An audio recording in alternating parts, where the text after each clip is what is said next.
Daily Words of God. Progeny, the fifth juncture. After marrying, one begins to nurture the next generation. One has no say in how many and what kind of children one has.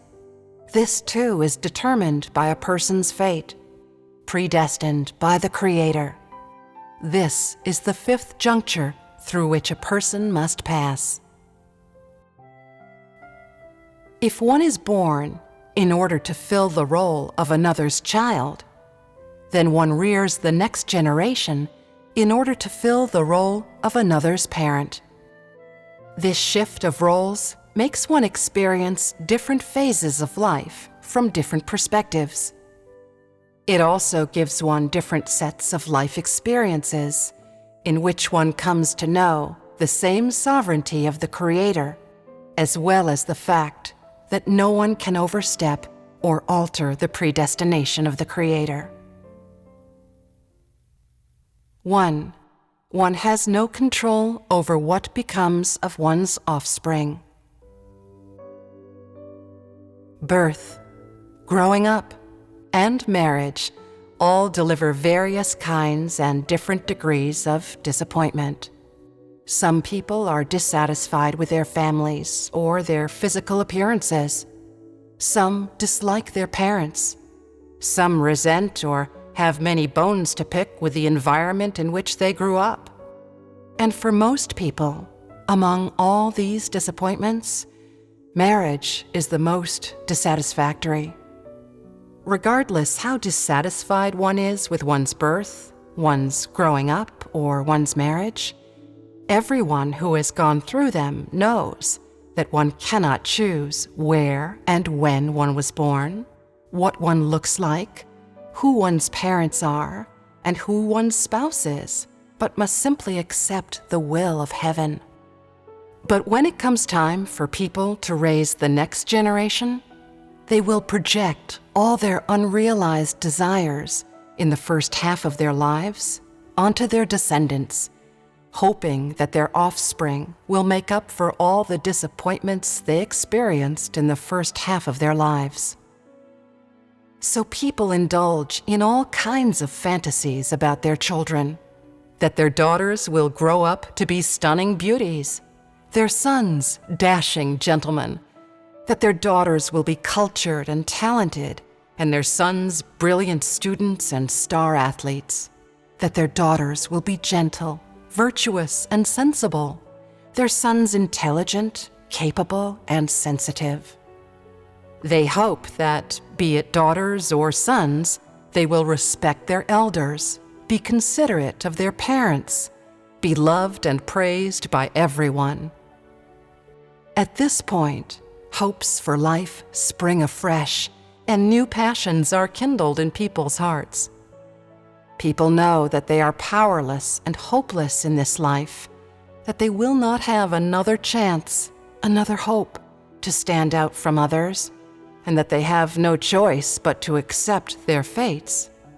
And so they project all their hopes, their unrealized desires and ideals onto the next generation, hoping that their offspring can help them achieve their dreams and realize their desires, that their daughters and sons will bring glory to the family name, become important, rich, or famous.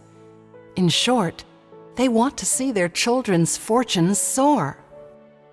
People's plans and fantasies are perfect. Do they not know that the number of children they have, their children's appearance, abilities, and so forth, are not for them to decide? That their children's fates do not at all rest in their palms?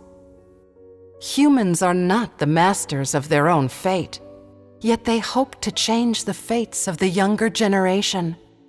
They are powerless to escape their own fates, yet they try to control those of their sons and daughters. Are they not overestimating themselves?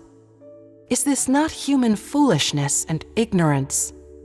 People go to any length for the sake of their offspring, but in the end, how many children one has, and what one's children are like, do not answer to their plans and desires. Some people are penniless, but beget many children. Some people are wealthy, yet have no child. Some want a daughter, but are denied that wish. Some want a son, but fail to produce a male child. For some, children are a blessing. For others, they are a curse. Some couples are bright, yet give birth to slow-witted children.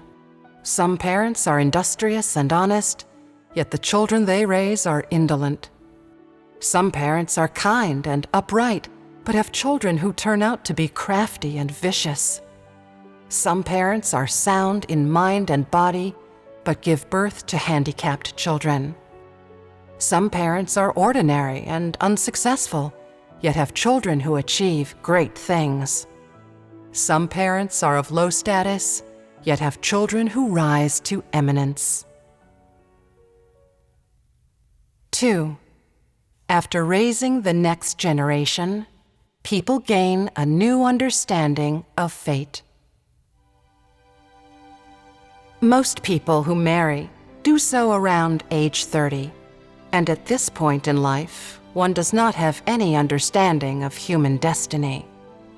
But when people begin to raise children, as their offspring grow, they watch the new generation repeat the life and all the experiences of the previous generation, and they see their own pasts reflected in them, and realize that the road walked by the younger generation, just like theirs, cannot be planned and chosen. Faced with this fact, they have no choice but to admit that every person's fate is predestined. And without quite realizing it, they gradually lay aside their own desires, and the passions in their hearts gutter and die out. During this period of time, one has, for the most part, passed the important milestones in life and has achieved a new understanding of life, adopted a new attitude. How much can a person of this age expect from the future, and what prospects do they have? What 50-year-old woman is still dreaming of Prince Charming? What 50-year-old man is still looking for his Snow White? What middle-aged woman is still hoping to turn from an ugly duckling into a swan? Do most older men have the same career drive as young men? In sum, regardless of whether one is a man or a woman, anyone who lives to this age is likely to have a relatively rational, practical attitude toward marriage, family, and children.